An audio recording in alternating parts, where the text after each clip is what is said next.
allons passer au deuxième temps de cette soirée. Merci de poursuivre avec nous ce rendez-vous autour de cette fameuse désinformation. La seconde thématique va envisager une véritable ronde et je vous demande une table ronde et je vous demande d'accueillir autour de l'information force et faiblesse de nos PME ETI. Je vous demande d'accueillir Jean-Philippe Riant, consultant risque et intelligence artificielle, officier de réserve, pôle d'excellence cyber et enseignant en communication à Paris 3. On peut vous applaudir. Merci à vous, Jean-Philippe. Alban Ondrejec, qui est le cofondateur et directeur général de Another Way. Merci à vous, Alban, de nous rejoindre pour cette table ronde autour de cette information force et faiblesse de nos PME. Merci à mon éminent confrère François-Xavier Lefranc, président du directoire de Ouest France. François-Xavier, merci pour cette présence, tout comme celle de Jean-Nicolas Robin, avocat spécialiste du droit du numérique. Et puis, Gwendal Chevalier, merci à vous. Vous représentez, on va dire, le ministère de l'Intérieur ce soir. Et on a bien évidemment beaucoup de questions à vous poser. J'aimerais vous entendre tous les 5, allez, 20 secondes chacun, sur ce que vous avez surtout retenu comme totem fort, un peu les balises fondamentales d'ASMA. Jean-Philippe. Moi, j'ai été sensible à la question de fond qui est de savoir si on doit considérer que les citoyens sont des gens à protéger ou si ils sont un petit peu réservistes permanents comme en Suisse et qu'on doit finalement les former, ils doivent être en résistance. J'aime bien l'idée en fait que finalement on a une responsabilité individuelle face à l'information qu'on consomme et à ce qu'on va en faire pour par exemple en parler autour de soi ou cliquer sur forward ou ne serait-ce même que mettre un commentaire. Je pense que vous êtes tous sur LinkedIn, peut-être vous voyez des messages de plus en plus clivants. Et on commente, et le fait de commenter, c'est un acte. Est-ce qu'on doit le faire, est-ce qu'on ne doit pas le faire? J'aime bien ça, et c'est ce que j'ai retenu, moi, d'ASMA. Alban. Oui, quant à moi, c'est plutôt la massification, l'ampleur du phénomène. La massification des données fait que le phénomène est de plus en plus d'ampleur. Il existait avant, mais cette massification fait que ça s'amplifie grandement. Pour en reparler, mais c'est ce point que j'ai particulièrement retenu. Bien évidemment. François-Xavier. Eh bien, quand le droit est dépassé par les événements, quand la technologie et ceux qui la détiennent vont beaucoup plus vite que la constitution du droit et l'application du droit, c'est la démocratie qui est menacée. Et la description qu'en fait Asma Malade, qu'il faut lire parce que son témoignage et ses livres sont saisissants, eh bien c'est très grave ce qui se passe actuellement. Et c'est aux éditions du Seuil. Jean-Nicolas. Oui, une réflexion peut-être pour aller dans le sens de ce qui a été dit tout à l'heure en me disant qu'il y a un principe aussi fondamental qui est le fait de dire que mentir n'est pas pénalement répréhensible. Et que dans toute cette atmosphère, notre démocratie doit aussi accepter que tout un chacun puisse mentir. Et ça pose une vraie question de comment est-ce qu'on doit réglementer ces informations au-delà de la fausse désinformation qui peut nuire. Par contre. Vous êtes tous au fait de ces questions, y compris vous, Gwendal. Ouais, c'est le dernier après tout ce que vous avez dit. Moi, je vous rejoins tous là-dessus. Oui, c'est la caisse de résonance, c'est la rapidité. Ça a été dit pas mal de fois, c'est que ça va très très vite et que faut réellement pas être naïf. On voit bien que derrière différents groupes, des États, il faut pas être naïf. Mais je rejoins un peu tous là-dessus. Jean-Philippe Riant, je vais démarrer un petit peu avec vous parce que quand on pense désinformation, on la pense souvent géopolitique, on va penser aux grands États, on va penser aux Jeux Olympiques qui se sont déroulés magistralement chez nous en France. Mais au-delà de tout ça, plus que jamais, il faut s'intéresser aussi aux PME, PMI, ETI qui peuvent se retrouver aussi dans ce fameux œil du cyclone. Alors, j'attire votre attention si vous voulez en savoir plus sur ces questions et surtout avoir des retours d'expérience sur des opérations comme vous avez peut-être entendu parler de Portal Combat ou de Matryoshka. Intéressez-vous à Viginum qui est un organisme, une agence ministérielle qui a vocation justement à instruire techniquement les opérations d'influence et de désinformation et de publier ce qui peut être publiable. Donc c'est intéressant à voir. J'ai le sentiment que, Asma l'a très bien dit, mais évidemment, il y a un contexte d'affrontement. Aujourd'hui, on cherche à créer de l'instabilité dans les démocraties. on cherche à créer de l'instabilité chez l'adversaire de manière générale. Cette instabilité-là, on la vit en ce moment.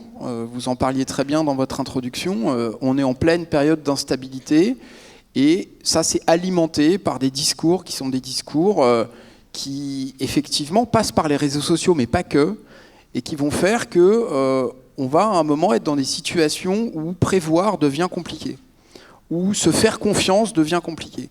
Une anecdote par rapport à ça qui finalement me touche directement. Je suis consultant en ce moment dans une grande banque et donc je suis dans un open space fait d'ingénieurs qui font de la cyber et des risques. Et à un moment, on parlait de désinformation, on parlait même de la conférence d'aujourd'hui. On dit tiens, je vais faire ça, qu'est-ce que tu en penses, etc. Je discutais avec un collègue. Et puis à côté de moi, il y a quelqu'un, j'aurais jamais pu penser ça en fait, qui commence à me dire que ouais, mais enfin tout ça, c'est quand même, c'est pas sûr, et que finalement la désinformation, c'est peut-être quelque chose qu'on nous raconte pour nous faire croire que. Et puis est-ce que d'abord j'ai déjà réussi à avoir une étude qui prouve que les vaccins sont efficaces en double aveugle? Est-ce que je suis capable de lui montrer une étude? Et là, en fait, au-delà de cette question anti-vax et complotiste, je ne m'attendais pas du tout à ce qu'un collègue de travail, avec ce niveau-là, en fait, puisse tenir ce genre de discours. Là où je pense que ça arrive dans nos entreprises, c'est que finalement, cette déstabilisation qu'on arrive à peu près à sentir au niveau démocratique, finalement, elle arrive jusque dans les cercles sociaux, dans les relations humaines qu'on peut avoir avec nos collègues de travail. Et ça, je pense que demain, ça pose des questions en fait, de confiance entre nous et de capacité à faire ensemble. Et ça, en tant que chef d'entreprise, pour avoir été chef d'entreprise, c'est un sujet. C'est-à-dire comment est-ce que mon équipe fait équipe. Ça, c'est un sujet. Et puis, je pense qu'il y a aussi... on parlait tout à l'heure de dualité, on parlait de civil et de militaire. Et entre le civil et le militaire, il y a la guerre économique. Et je pense que là, il y a quelque chose de très important, c'est qu'il faut être conscient qu'effectivement, et je crois qu'on aura une intervenante qui en parlera tout à l'heure, la question des dégâts d'image qui peuvent être faits sont des dégâts d'image qui sont très importants. Et là où, effectivement, à la fois la massification et la vitesse de propagation des informations font que on peut très rapidement nuire à la réputation d'une entreprise ou d'un de ses dirigeants. Je crois que c'est des sujets qui vont être abordés par la suite par mes collègues. Et évidemment, ça, c'est un vrai sujet. Et donc, il me semble important, quand on est patron, qu'il faut prendre le temps, il faut être conscient, tout simplement, de ce qu'on expose, de ce qu'on dit de nous, et être toujours en capacité de réagir rapidement à partir du moment où il commence à y avoir des signaux faibles. Donc il faut être sensible aux signaux faibles. Je vous donne juste un dernier petit élément. Il existe plein d'outils, et je pense que Alban en parlera aussi, mais j'ai fait l'essai avant de venir. Il y a une société, mais il y a plein d'autres solutions. Vous pouvez voir ce qui est exposé sur vous sur Internet. Donc effectivement, j'ai trouvé, tout simplement sur une interface comme ça, j'ai eu mon numéro de sécu, mon numéro de téléphone, j'ai eu tous les comptes auxquels je pouvais être abonné sur des services qui étaient des services assez classiques. Ça veut dire qu'il y avait quand même une grosse partie de mon pédigré qui était visible, quoi. Donc ces informations-là, c'est des éléments qui nous concernent tous. Je pense que c'est quelque chose... Est-ce qu'on pourrait faire l'essai comme ça combien de fois vous avez tapé votre nom sur Google pour voir ce qui sortait, par exemple ? Ça, c'est des éléments tout simples, mais qui sont effectivement le b.a.-ba en fait, d'une prise de conscience de ce qui peut nous concerner quand on commence à être au cœur de problématiques informationnelles. Voilà.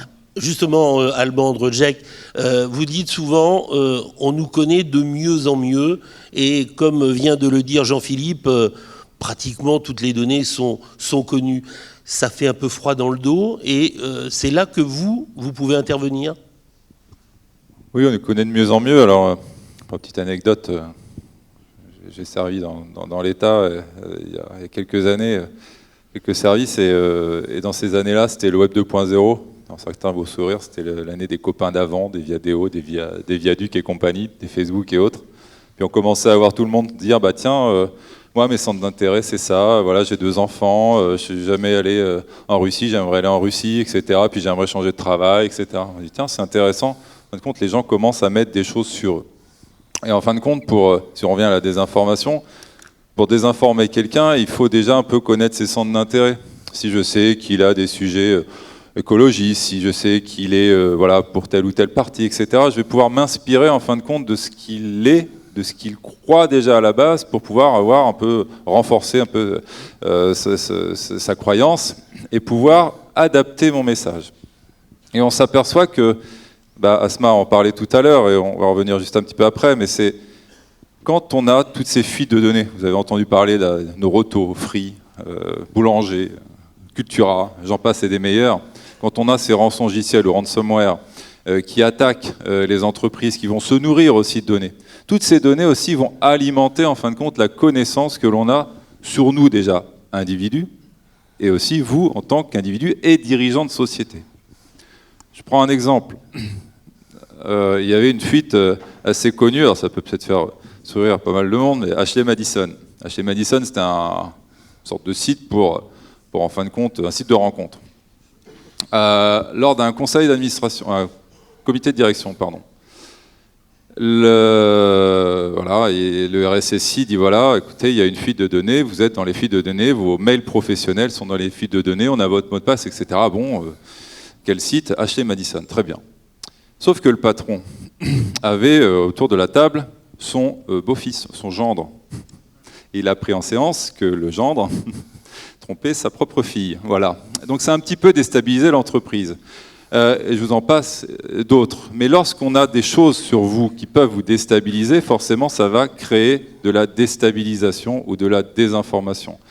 Je prends aussi d'autres exemples qui étaient un peu plus géopolitiques, mais qui concernent aussi des entreprises.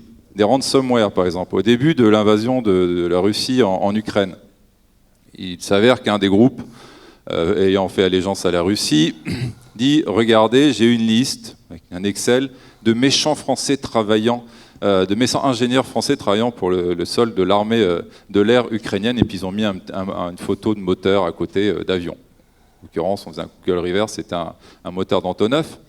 Et ce qui était intéressant, parce que c'est notre sujet, nous, c'est de voir un petit peu ce que les pirates, automatiquement, avec nos logiciels, voient de vous, ce qui se passe sur le dark web, etc. On s'est dit, mais cette liste d'ingénieurs, en fin de compte, on l'a vu quelque part. Cette liste d'ingénieurs, en fin de compte, provenait de données qui avaient été volées par un rançongiciel quelques mois plus tôt à un concessionnaire automobile au sud de Paris. Donc les personnes visées, sur lesquelles on disait tapez-les, ce sont des méchants Français qui sont en Ukraine, c'était juste des commerciaux d'une concession Peugeot dans le sud de Paris, et qui tapaient du coup peut-être votre entreprise. Donc il faut avoir conscience en fin de compte que cette massification, comme disait Asma, des données, toute cette connaissance que l'on peut avoir va agrémenter la connaissance qu'on a de vous pour diffuser les bons messages, la possibilité aussi de rendre de plus en plus crédibles des faux profils, la possibilité bien évidemment aussi de pouvoir, un petit peu comme Facebook, etc. l'a fait, plus on capte de données sur vous, plus on fait de la publicité ciblée. Là, on va vous envoyer aussi des messages ciblés. On va pouvoir alimenter aussi, vous en parliez tout à l'heure, l'intelligence artificielle pour mieux vous connaître et mieux porter ce message et faire en sorte qu'il soit de plus en plus crédible. Et tout cela, Asma l'évoquait aussi, vient de ce continuum entre la cyber et malheureusement l'impact réel, un impact réputationnel de désinformation physique ou autre. Du homejacking, on en parlait, alors c'est pas de la désinformation, mais savoir votre adresse postale, on en vient au homejacking. Tout ce continuum arrive sur cette cybercriminalité hyper organisée, où certains va capter la donnée, pas forcément pour en faire de la désinformation, vont capter de la donnée tout simplement pour la revendre à d'autres qui vont pouvoir ensuite s'en saisir pour faire différents impacts, dont de la désinformation. Et c'est là où il faut absolument, je prends sur le dernier point que Asma disait, justement, l'histoire de vitesse. Si vous êtes pris de court, si vous n'avez pas déjà fait l'effort de savoir ce qui est connu de vous, alors vous ne pouvez pas déjà commencer à prendre en compte cette information et vous saisir pour maîtriser le risque. Et puis même si ça arrive, vous ne pouvez même pas être au courant pour débunkériser ou pouvoir déjà préparer un communiqué de presse pour pouvoir un peu plus limiter l'impact. J'avais deux chiffres, reprenez-moi s'ils ne sont pas bons. 51% des PME, PMI sont attaqués aujourd'hui et la rançon moyenne aujourd'hui tourne aux alentours de 120 000 €. C'est bien ça ? Oui, même plus. Plus. A priori, après, ça dépend si on paye la rançon ou pas. Il y a aussi tout ce qui va être le coût, justement, d'arrêt de la production, etc. Mais c'est pour une PME, pour une TPE, considérable. Et malheureusement, ça entraîne, et ça a entraîné des fermetures d'entreprises. À vos côtés, François-Xavier Lefranc, président du directoire de Ouest France. François-Xavier, lorsque l'on parle de désinformation, il y a vraiment une différence qui est fondamentale entre un média comme le vôtre et les réseaux sociaux. Il y a une différence, un grand écart incroyable. Oui, la différence, elle est très simple. La Constitution en France prévoit que c'est la loi qui s'occupe de la liberté de la presse. Et la loi en question, c'est la loi de 1881, Troisième République, une loi qui a 143 ans, qui a été une très grande loi. Elle a permis deux choses. Elle a permis le développement de médias libres et elle a permis la protection des citoyens devant les débordements éventuels des médias. C'est-à-dire que très concrètement, dans chaque média, il y a un directeur de la publication. Moi, je suis directeur de la publication d'Ouest France. Ça veut dire que si on insulte quelqu'un, par exemple, dans un article, que ce soit dans le journal, sur tous les supports numériques et sur l'ensemble de nos supports, et demain sur notre télévision, eh bien, je vais devant les juges et je suis condamné, et c'est très bien comme ça. Donc l'auteur de l'article est condamné, mais le directeur de l'application est condamné lui aussi. Les réseaux sociaux, c'est différent, puisque à la fin des années 90, aux États-Unis, il a été convenu, et on a, nous aussi, en Europe, accepté ça. Finalement, il a été convenu que les réseaux sociaux n'étaient pas responsables de ce qu'ils diffusaient. Ils n'étaient pas éditeurs, ils étaient diffuseurs. Ça veut dire quoi? Il y a quelques semaines, il y avait le procès Samuel Paty à Paris.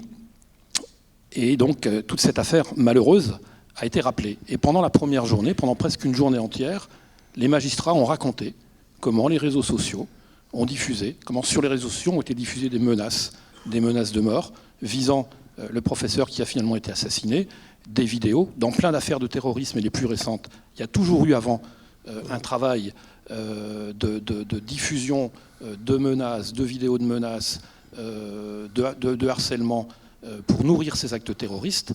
Et dans le tribunal, il n'y avait aucun représentant des réseaux sociaux. Ils n'étaient pas là. Ils n'étaient pas là parce qu'ils ne sont pas diffuseurs. Donc nos sociétés ont accepté ça, ce qui est absolument incroyable. Ça veut dire que cet espace conversationnel, qui pourrait être en plus un super outil démocratique, parce que moi je ne suis pas contre les réseaux sociaux. Je trouve que c'est extraordinaire que tout le monde puisse prendre la parole et parler à une masse de gens considérable. Mais il faut de l'éthique et il faut du droit. Or aujourd'hui, ce sont devenus des zones de non-droit. Nous, si on a quitté le réseau X, c'est pour cette raison. Ça a été rappelé tout à l'heure par Asma Mala, sur ce qu'est devenu le réseau X, qui a, de mon point de vue, l'anonymat complet, une entreprise que moi je trouve nocive et dangereuse, je le dis, mais dont le propriétaire dit « je n'appliquerai pas le droit », et il le dit comme ça, hein. Quand il allait voir Thierry Breton à Bruxelles, il le regardait dans les yeux, il disait « je n'appliquerai pas le droit », et quand Thierry Breton lui disait « vous pourriez peut-être quand même essayer de modérer tous les messages qui passent sur votre plateforme », il répondait « je ne vois vraiment pas de quoi vous parlez ». Eh bien, cet homme, quand il est reçu à Paris comme un quasi-chef d'État, moi, quand je le vois au 3e rang dans la cathédrale Notre-Dame en train d'admirer cette formidable cathédrale, et quand je l'entends une semaine avant expliquer qu'il ne faut aucun contrôle sur les réseaux sociaux, quand je le vois lui-même diffuser des fausses informations, il le fait sciemment, je pense que c'est un homme dangereux, et je suis sidéré, je tiens à le dire, de voir qu'autant de responsables politiques, de toutes les familles politiques, s'expriment en permanence sur Twitter. C'est pareil pour les journalistes. Donc nous, on a décidé d'arrêter. Il y a eu débat.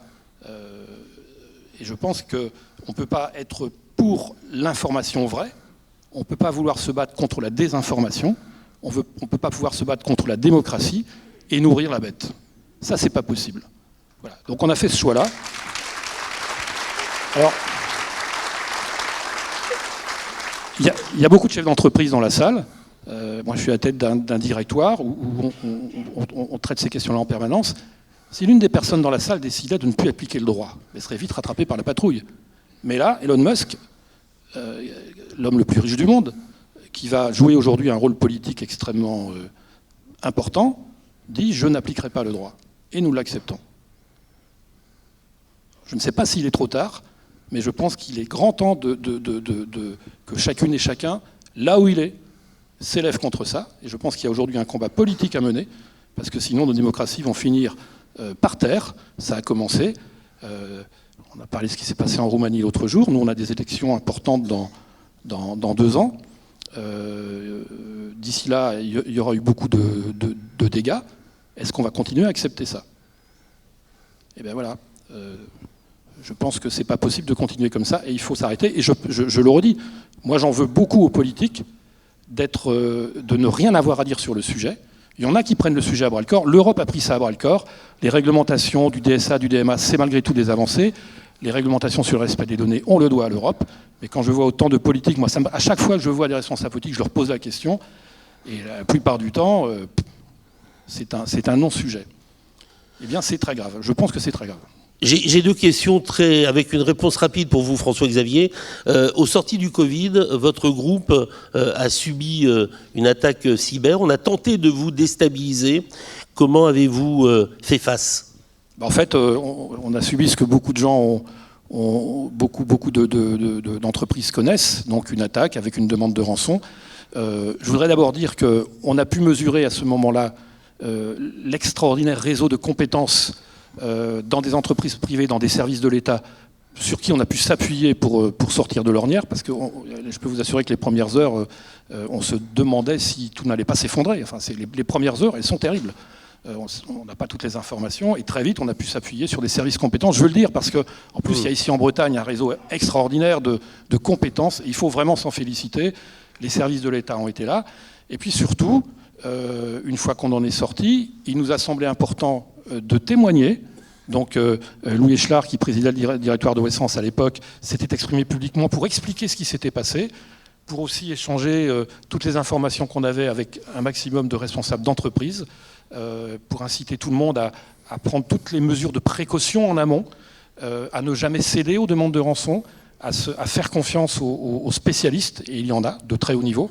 Donc c'est important de partager ça. Donc on en est sorti, mais depuis beaucoup d'attaques ont été menées. Je pense que c'est essentiel que les réseaux d'entreprises fonctionnent bien aux côtés des spécialistes pour prévenir ces choses-là. Et comme un trait d'union avec la thématique de la plénière de l'année passée sur l'intelligence artificielle, vous avez développé au sein même du groupe Ouest France, parce que vous avez des données d'information énormes et de grande qualité, vous avez souhaité les protéger en lançant pratiquement en interne un chat GPT estampillé Ouest France. Ouais, enfin, on a un certain nombre d'outils, on a des tests en cours, mais surtout, on s'est dit, et cette réflexion a été menée sur l'ensemble du groupe SIPA, de l'ensemble des sociétés du groupe SIPA, on s'est dit d'abord, l'intelligence artificielle, c'est des outils fabuleux, absolument fabuleux, qui vont nous aider à faire des choses, à mieux faire nos métiers, à condition que ces outils restent des outils, qu'on en garde évidemment la maîtrise et qu'on ne fasse pas n'importe quoi avec.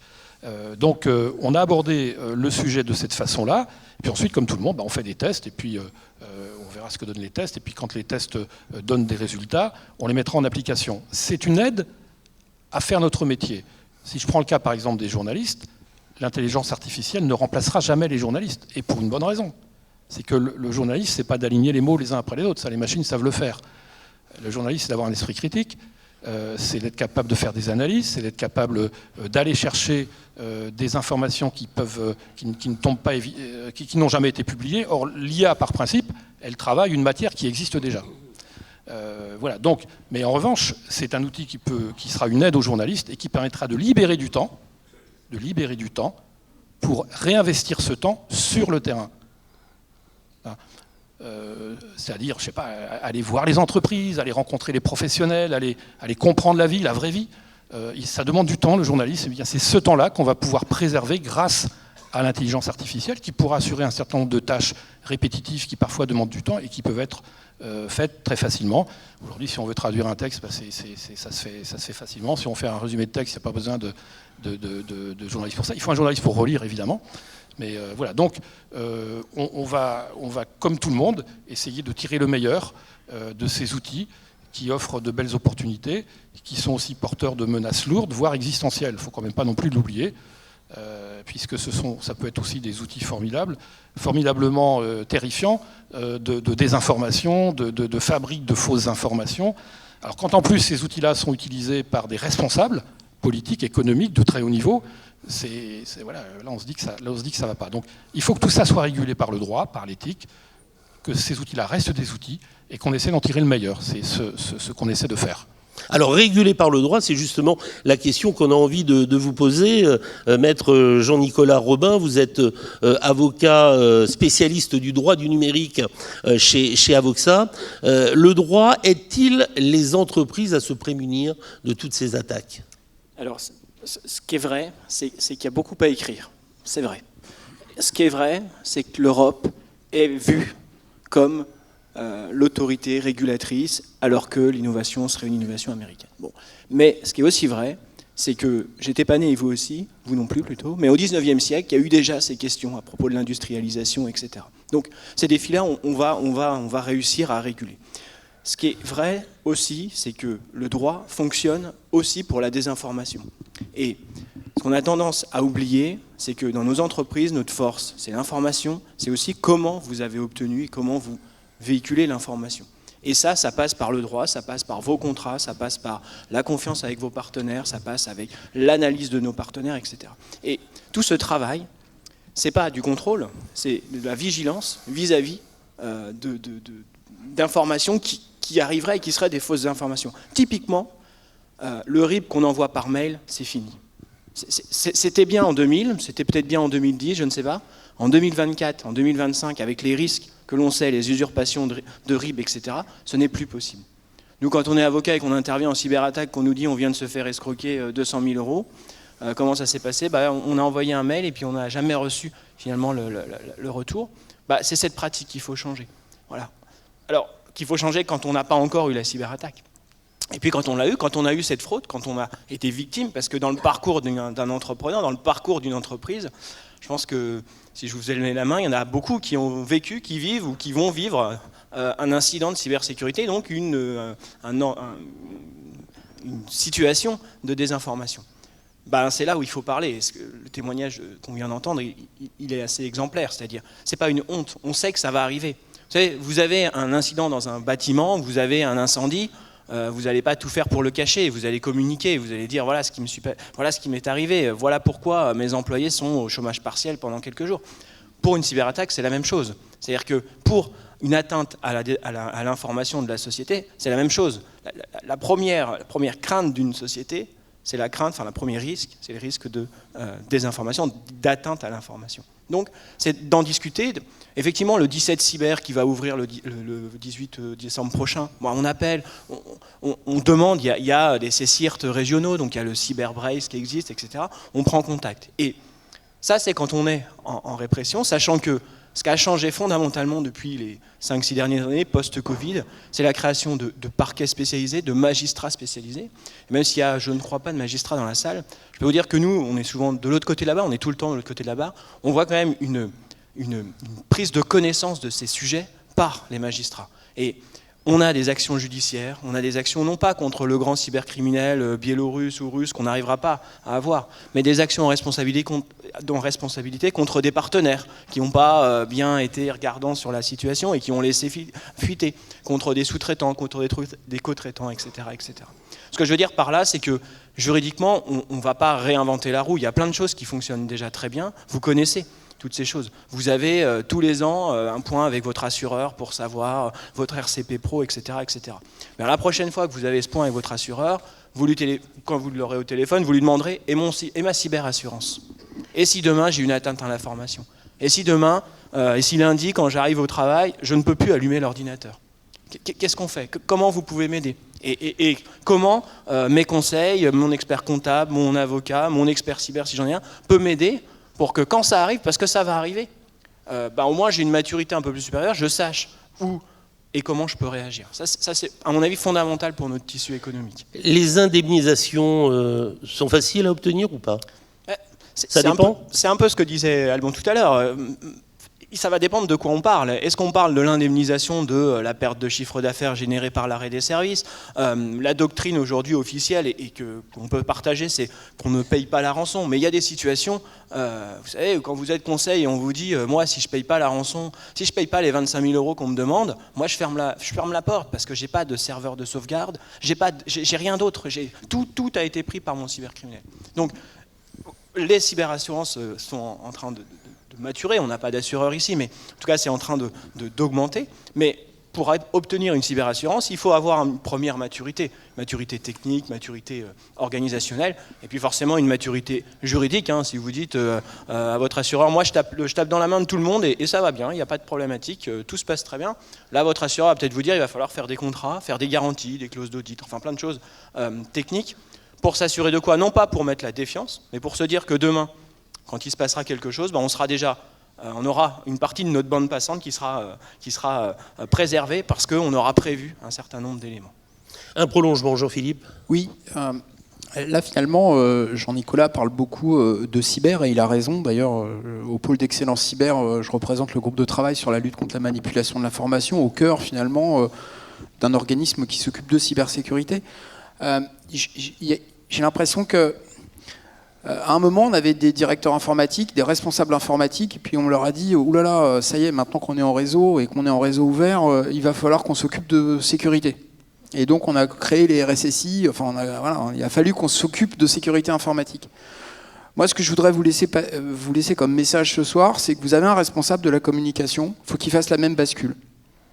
Aujourd'hui, il diffuse, mais il faut aussi en fait qu'il soit conscient de tout ce qui se passe à l'extérieur et que finalement, vous soyez aussi en veille informationnelle sur ce qui se dit et surtout ce qui pourrait se dire. Si vous êtes en grosse négo d'un contrat, si vous êtes par exemple dans un syndicat pour répondre à un gros appel d'offres, vous êtes potentiellement une cible parce que ça a de la valeur pour faire tomber le contrat. Et donc, à ces moments-là, il va falloir que toutes vos équipes, et là, c'est pas que de la sécurité informatique, c'est du bon sens au niveau informationnel, et donc notamment vos responsables de communication, marketing, vos directeurs commerciaux, soient tout à fait conscients de ce qui ne devrait pas pouvoir être exposé, ou de ce qui pourrait être un plan, ce qui pourrait se passer de pire, parce que souvent, en fait, en cybersécurité, le pire advient. Donc c'est important en tout cas de s'y préparer et d'avoir un plan de retour, un plan de secours, un plan de reprise. Et ça, je pense qu'aujourd'hui, discutez-en vous-même déjà avec votre comité de direction et impliquez les responsables de la communication pour qu'ils soient les meilleurs veilleurs en fait, de ces questions-là. Wendal Chevalier, vous représentez le ministère de l'Intérieur. Vous avez envie de nous dire que peut-être l'information représente le nouvel or des PME, PMI, ETI ? Oui, tout à fait. Donc moi, au ministère de l'Intérieur, je suis dans un service un peu particulier qui va gérer au quotidien tout ce qui est contre-espionnage économique, guerre économique, ce genre de choses. Et on a beaucoup évoqué depuis le début de ce temps les aspects cyber. On entend ces aspects du numérique, de l'information qui est du numérique et aujourd'hui qui circule beaucoup. J'en reviens et j'en conviens absolument parce que beaucoup de nos données circulent sur les aspects numériques. Pour autant, la discussion que je vais avoir avec mon collaborateur au café du coin, où on va se dire des choses. Quid ? Je peux mettre tous les pare-feux, je peux mettre tout ce que je veux, il n'y a rien qui va le sécuriser. Moi, la guerre économique à Rennes, désolé allemand, si je veux la commencer, je la commence dans un café qui se situe au bout d'une ligne de métro. Moi, la guerre, je veux la commencer dans le café. Pas pour essayer d'aller, hacker le Wi-Fi qui est au-dessus, mais juste en écoutant les collaborateurs. Donc moi, l'information, là on voit, il y a les différents termes, la désinformation et l'autre terme, force et faiblesse. Moi, je ne vais pas être sur le vent de la désinformation, bien que on se souvient du philosophe anglais Bacon, calomnier, il en restera toujours quelque chose. Ça fonctionne bien. C'est de se dire, quelle information je détiens ? Ça rejoint un peu tous les propos. Quelle information je détiens ? Et cette discussion, si je me la fais capter, mais quelles sont les conséquences ? Et donc pour moi, cette richesse et cet or qui est possible, c'est de se dire, il va falloir que je sécurise, il va falloir que je qualifie. Toute l'information que vous détenez dans vos entreprises n'ont pas la même valeur. On est d'accord. Toutes les informations n'ont pas la même valeur et n'ont pas la même valeur à un instant donné, mais à l'instant T plus 1, plus 2, plus 3, ce sera plus du tout la même valeur.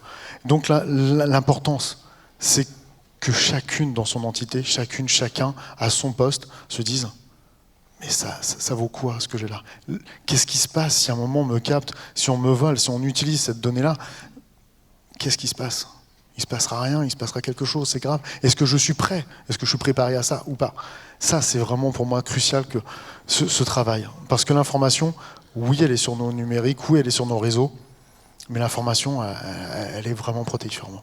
Gwendal, il faut faire de la prévention et à côté de cela, il faut agir vite, très vite. En cas d'attaque? En cas d'attaque. C'est ce qu'on dit depuis le début, ça va tellement vite qu'une donnée, elle est partie tellement rapidement que oui, il faudra agir vite, mais sauf que pour agir vite, il va falloir comprendre. Il va falloir comprendre, moi, au quotidien, quand je fais des sensibilisations, j'aime bien présenter un moment la propagation du virus WannaCry, donc un ransomware qui date de mai 2017. Je vous laisserai regarder l'histoire, elle est géniale parce qu'il y a de la géopolitique, il y a des Russes qui attaquent l'Ukraine en juin 2017, vous verrez, c'est super fun. On aurait peut-être juste douté d'un truc à l'époque. Et en fait, quand on regarde la propagation, en une demi-heure, la Terre entière est ciblée, c'était des serveurs Microsoft, et on se rend compte qu'une demi-heure, quand on a quelque chose qui ne fonctionne pas, ça passe tellement vite. Donc tant qu'on ne sera pas prêt, c'est gênant. Donc tous ces exercices-là, il faut les anticiper. Le message que vous avez peut-être envie de délivrer ce soir aussi aux dirigeantes et aux dirigeants de cette salle, c'est peut-être d'ores et déjà de mettre en place un véritable plan de crise.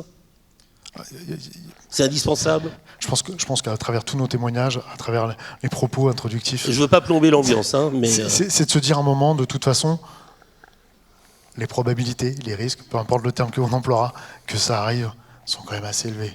Et ça arrivera. Tout à l'heure, on parlait, moi je regardais des chiffres, à 18 mois, il y a une grande majorité des entreprises qui ont été victimes de ransomware tombent. Donc à un moment, c'est de se dire, ça va probablement arriver. Est-ce que je suis prêt ou pas? Est-ce qu'à un moment... Et ça, je vous pose vraiment une question, vous ne répondez pas tout de suite, vous répondrez et réfléchissez pas à cette nuit, reposez-vous. Est-ce que, si ce soir, ça tombe chez vous, vous êtes prêt à continuer avec un crayon et un papier? Et qu'est-ce que vous pourrez faire avec un crayon et un papier? Posez-vous la question. Si vous ne pouvez rien faire, essayez de réfléchir pour pouvoir faire au moins 2-3 petits trucs. Le crayon et le papier, c'est ça. Eh bien, en tout cas, merci. Je crois qu'on peut vraiment vous applaudir tous les 5. Jean-Philippe Riant, Alban Ondadjek, François-Xavier Lefranc, Jean-Nicolas Robin et Gwendal Chevalier. Merci à vous 5 de nous avoir apporté votre éclairage très important sur ces forces et faiblesses dans les entreprises.